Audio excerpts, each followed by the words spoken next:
लोगों से बात कर रहा था जो मसीह को नहीं जानते, पर अब मैं उन लोगों से बात करना चाहता हूं जो मसीह को जानते हैं। Till now I was talking to those who do not know Jesus, but now I talk to those who know Jesus. अगर आपने मसीह को जाना है If you have known Jesus और आप चलते चलते थोड़ा ठंडे पड़ गए हैं, and you've become cold in this journey with Him, ये समय है फिर से this is the time that we एक once नए again, डेडिकेशन के साथ, with a new एक dedication, नए कमिटमेंट के साथ With a हम new 2025 में प्रवेश करें। we enter into this new year 2025.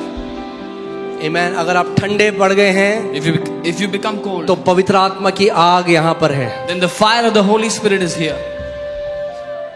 मैं आपको बता रहा हूँ, हमारे पास केवल एक जीवन है जो प्रभु I'm ने telling you, we only have one life. दिया। आप उसको वेस्ट कर सकते हैं You can waste it, या आप ऐसा जीवन जी सकते हैं जिससे आप अपने यीशु की एक बड़ी महिमा करो। or you can live such a life which will glorify your Jesus mightily. जब आप उसके लिए जियोगे तो लोग आपके लिए बुरा भरा बोलेंगे, आपके अपने रिश्तेदार बोलेंगे, आपके पड़ोसी बोलेंगे, लोग बोलेंगे।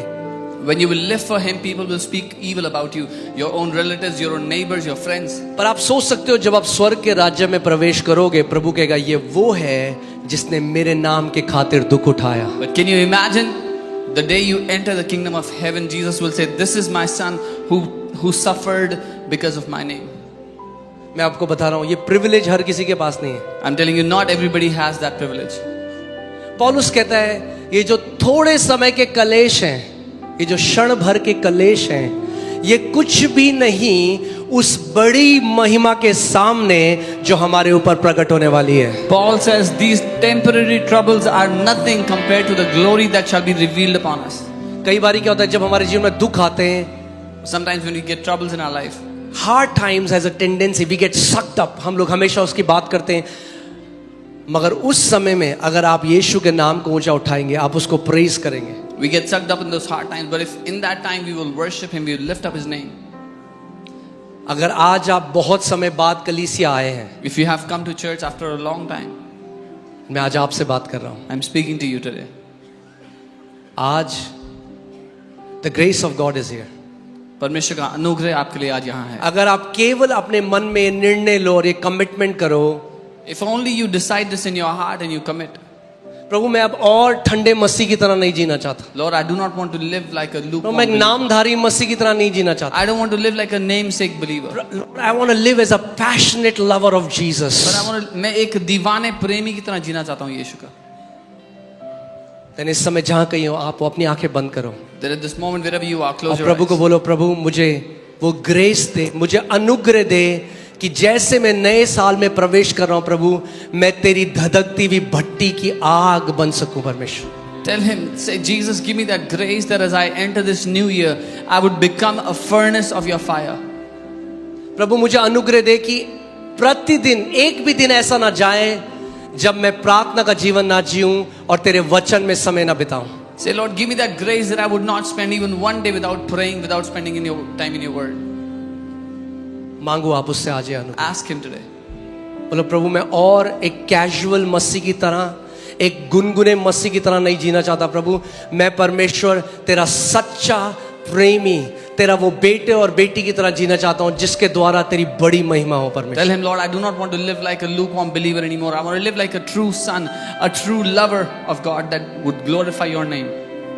आपको सहायक दिया गया, अगर आप केवल डिसाइड करो, उसको बोलो, पवित्र आत्मा जो आपका सहायक है वो आपकी मदद करेगा। You've been given a helper. If only you decide and ask for help, that Holy Spirit will help you.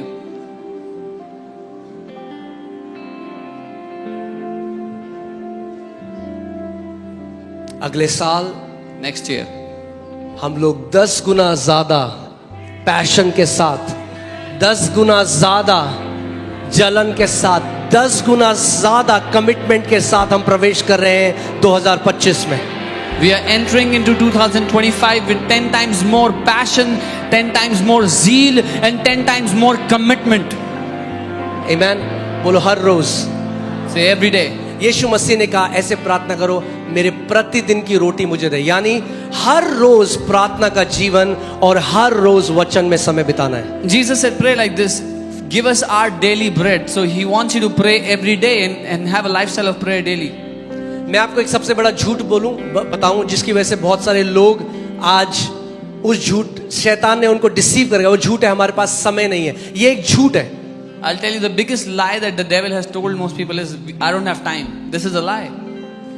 You always find time for those things that you prioritize. आप हमेशा समय निकालते हैं उन चीजों के लिए जिनको आप महत्वपूर्ण समझते हैं। अगर परमेश्वर के साथ समय बिताना, उसके वचन में समय बिताना आप महत्वपूर्ण समझते हैं, तो आप समय निकालेंगे। If you consider it important that you have to spend time with God, then you will take out time. जो मसीह हैं उनको मैं कहता हूं, आपको याद है मैंने आपको बताया था, अगर आप चेले हैं तो परमेश्वर आपसे कितना एक्सपेक्ट करता है? 1 घंटा। Those who are believers, I told you how much Jesus expects from you every day. अगर at आप least an नए hour. हैं मसीह में, If you are new in the Lord, 10 minute से शुरू करिए। start with 10 minutes. 10 मिनट बोलो, 10 प्रभु minutes. 10 minute में दूंगा तुझे, Say, Jesus, I'll give you 10 minutes. Faithfully 10 minute. Give 10 minutes faithfully. बाकी 10 को बढ़ाना प्रभु का काम है। To increase that 10 is His job. हर रोज सुबह जब आप उठो, बोलो परमेश्वर मेरे दिन की रोटी आज मुझे दे, मैं तेरे वचन पढ़ूंगा, तेरे साथ प्रार्थना करूंगा, प्रभु तेरे साथ मेरा एक घनिष्ठ रिश्ता हो Every परमेश्वर। morning when you wake up, tell Him, Lord, give me my daily bread. I want to have an intimate relationship with you. I want to read your word. कई ऐसे लोग हैं जो दूर चले गए परमेश्वर से, उनको लगता है प्रभु ने हमें छोड़ दिया। मैं आज आपको बता रहा हूं, आपने उसकी तरफ पीठ करी है, उसकी बाहें आज भी आपकी तरफ खुली हुई हैं। Many believers have walked away from Him thinking God has left me. I'm telling you, you have turned your back on Him. His arms are wide open to hug आपको you बस ये again. कहना है, प्रभु यीशु मसीह, You just have to say, Lord जो Jesus. बीत, बोलो जो बीत गया वो बीत गया। Say, अब मैं पूरे हियाव से, पूरे फोकस के साथ अपनी दौड़ को दौड़ूंगा। say what is gone is gone.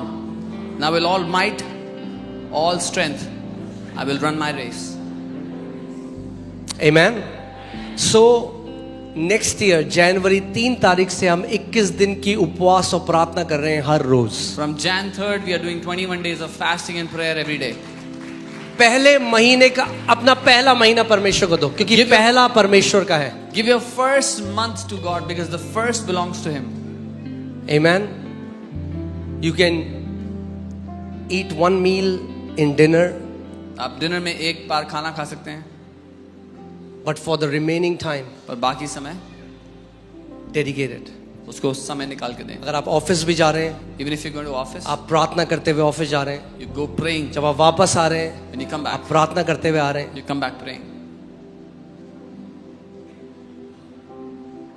मैं आपको बता रहा हूं, अगला साल हम ऐसे वेस्ट नहीं करेंगे। We will not waste this coming year like this. अगला साल बहुत ही ग्लोरियस होने वाला The है। next year is going to be very glorious. Amen. मगर हम उस लक्ष्य की तरफ उसे आगे रखकर उस पे चलेंगे। But we will run towards our goal. We will keep it in front of our eyes. जब स्वर्ग आपको देखता है, कैसा मसीह आप होना चाहते हो? क्या स्वर्ग आपको देखकर कहता है ये सच में धधकती हुई भट्टी है? When the heaven looks at you, what kind of a believer are you to the heaven? That the heaven calls you like a furnace of fire burning. या जब स्वर्ग हमें देखता है तो बोलता है ये ठंडा मसीह है? Or does the heaven call you a cold believer? ठंडे मसीहों के ऊपर हमेशा मक्खियां बैठती हैं। There's flies around cold believers always. मैंने बात पहले बताई है, पर जल्दी से बता के फिर हम आगे बढ़ेंगे। मैं और मेरी वाइफ मोनिका हम लोग एक रेस्टोरेंट में थे और वहाँ पे हम लोगों ने बारबेक्यू, छोटा बारबेक्यू होता है जिसमें पनीर, वो लेकर आया। Me and my wife, we were in a restaurant and we ordered a barbecue and they brought a barbecue pack, small. और वो जल रहा था, गरम था। It was hot, हमने it was खाना burning. खा लिया, मगर उसके बाद भी वो गरम था क्योंकि अंदर जो कोयले थे वो जल रहे थे। We ate our food and even after that, it was still hot because there were coals burning inside. तो वो वेटर आया और उसे waiter लगा कि came. अब ठंडा हो गया है। He thought it was cold by now. उसने हाथ से छुआ और जैसे ही छुआ उसका हाथ जल गए He grabbed it with his hands and he had to let it go और because वो ऐसे करने लगा। his hands started to जैसे burn. मैं उसको देख रहा हूं, When I'm looking at him, अचानक से पवित्र आत्मा ने मेरे अंदर से बोला, ऐसे ही मेरे वो बेटे और बेटियां हैं जो मेरी आग से जल रहे हैं। अगर शैतान उन्हें छूने की कोशिश करता है तो उसे उन्हें एकदम छोड़ना पड़ता है। and from within me the Holy Spirit said, this is how my sons and daughters are who are burning with my fire. If the devil touches them, he has to leave them. Amen. Demon की ज्यादा सोचना नहीं पड़ेगा दोस्तों। अगर जल रहे हो तो मक्खियां पास नहीं आएंगी। You'll not have to worry about demons. If you're burning with fire, the flies will not come near you. Come on बोलो, मुंह खोल के बोलो, बोलो प्रभु 2025 में मैं धधकती हुई आग हूं. Open your mouth and say, Lord, I want to be a burning, fiery furnace for you in 2025. पर मैं आपको एक बात बताऊं, अगर कोयले एक साथ जल रहे हैं और आप एक कोयले को साइड में रख दो, क्या होगा? You know, if coals are burning and if you take one coal and put it aside, what happens? क्या होगा? ये प्रकृति का नियम है. This is the law of परमेश्वर ने nature. कुछ सिद्धांत बनाए हैं. God has made some इसीलिए principles. परमेश्वर ने कलीसिया का निर्माण किया है कि जब हम साथ में मिलते हैं, हम जलते रहते हैं, हम धधकती भट्टी की तरह जलते रहते हैं. This is why God has created the church where we meet together and we keep on burning like burning coals. सो एक कमिटमेंट आज करो So commit this कि today. प्रभु अगले साल Jesus, next year, मैं कलीसिया के लिए भी सीरियस होऊंगा. I will be serious for the church. Prabhu her Sunday में तेरे भवन में होऊंगा. Lord, every Sunday I will be in your house. कोई क्रिकेट मैच, कोई शॉपिंग, कोई पिक्चर, अगर आप उसको कलीसिया से ऊपर रखते हो तो आपने अभी तक परमेश्वर के प्रेम को नहीं चखा है. No cricket match, no shopping. If you keep that above the church, above the Lord, then you've not tasted His love. क्योंकि हम एक बात को नहीं समझते, जिस दुनिया में आप रहते हो वहां इतनी टेम्पटेशन है, जिस दुनिया में रहते हैं वहां इतनी चुनौती है. अगर हम मिलकर एक साथ हम जलेंगे नहीं तो पूरे हफ्ते आपके लिए सच में उस सच्चाई में, उस खराई में चलना मुश्किल होगा. The world we live in has so many temptations around us, and if we don't walk in that truth together, it'll be difficult to live our lives. प्रेरितों के कार्य में जो कलीसिया थी वो रोज मिला करती थी. कितने टाइम में? रोज. The church in the book of Acts used to meet daily, every day. और अगर आप एक हफ्ता मिस करते हो And if you तो miss- फिर आप 14वें दिन आते हो, और किसी ने अगर 2 हफ्ते मिस कर दिए तो फिर वो 21 दिन बाद मिलते हैं. तब तक जो आग है वो ठंडी हो चुकी होती है. If you miss 1 week, you come after 14 days. If you miss 2 weeks, you come after 21 days. And by then, all the fire is gone. और फिर हल्के हल्के शैतान कैसे करके झूठ बोलते हैं, अरे ठीक है. And that's how devil वो हमें lies. कंफर्ट में ले जाता है. He said, it's okay. He takes you into comfort. फिर वचन पढ़ने का मन नहीं करता, Then you don't feel like reading the प्रार्थना word. करने का मन नहीं करता. Don't feel like praying. फिर हम कहते हैं प्रभु तो हमसे प्यार करता है. Then we say, Jesus, you love us. अब ध्यान से मेरी एक बात सुनो. Hear me carefully. आप कुछ भी ऐसा नहीं कर सकते जिससे परमेश्वर आपसे कम प्यार करे, You can do nothing by which God will love you less. या आप कुछ भी ऐसा नहीं कर सकते जिससे परमेश्वर आपको ज्यादा प्यार करे. And you can do nothing by which God can love you more. उसका प्यार आपके लिए कांस्टेंट है. His love is always constant for you. मगर आप ऐसा बहुत कुछ कर सकते हो जिससे आप परमेश्वर को ज्यादा प्यार करो, और आप ऐसा बहुत कुछ कर सकते हो जिससे आप परमेश्वर को कम प्यार करो. But you can do many things by which you can love God less or by which you can love God more. हमारा दिल जो है वो कठोर हो जाता है जब हम दुनिया में रहते हैं और परमेश्वर के साथ फेलोशिप नहीं करते. Our heart gets hardened when we live in the world and don't fellowship with God. सो एक कमिटमेंट करो आज. So make this commitment today. Prabhu Lord, मैं तेरे भवन का आदर करूंगा. I will honor your house.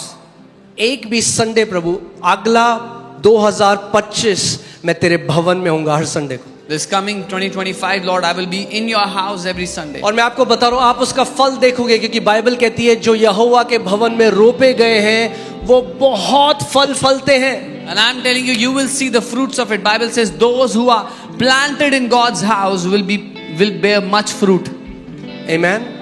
मैं आपको बता रहा हूं, अगर आप परमेश्वर के भवन में आते रहो, आप बीमार हो आप चंगे हो जाओगे. जो लोग गरीबी में है परमेश्वर को गरीबी से बाहर निकालता है. जो डिप्रेस है परमेश्वर को डिप्रेशन से, आप बढ़ते जाओगे और आप बढ़ते जाओगे. For those who are ill, they are sick, they come into the house, they get healed. Those who are sick, they are depressed, they come into the house, they get free. So as you come into the house, you will keep on growing in every area of life. Amen.